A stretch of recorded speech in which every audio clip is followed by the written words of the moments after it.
बांधो ये बहिनी भाई के अपना कलाई में, भैया के अपना कलाई में।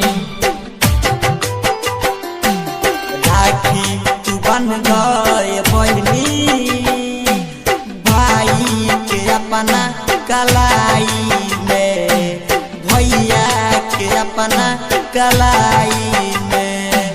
करता निवादा हम जन्मो जन्म के, फर्ज निभाएं हम भाई के। राखी तू बांधो ये बहिनी भाई के अपना कलाई में, भैया के अपना कलाई में।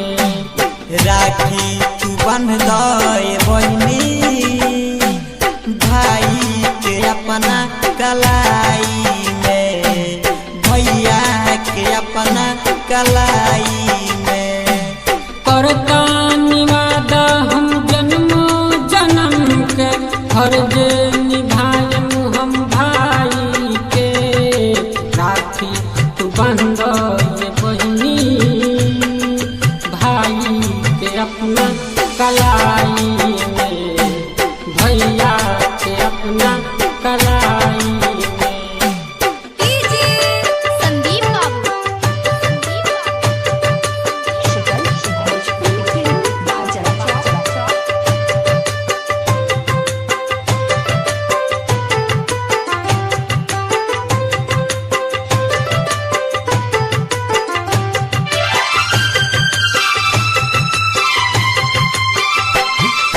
भाई बहिन के ह पावन बंधन, तिलक लगाव तू चंदन हो, चंदन हो। भाई बहिन के हो पावनी बंधन, तिलक लगाओ तू चंदन हो। विजयी बनाओ भाई के अपना, दिल से करो अभिनंदन हो।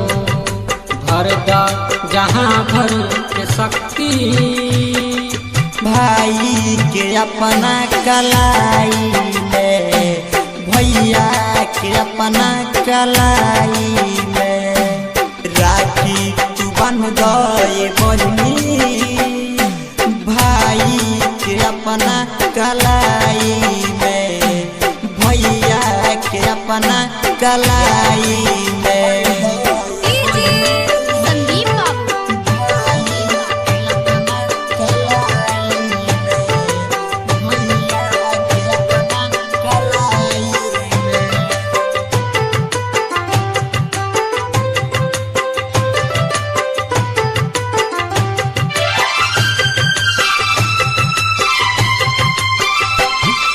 सदियों के रीति निभावे जमाना, जेके निभैले भगवान हो,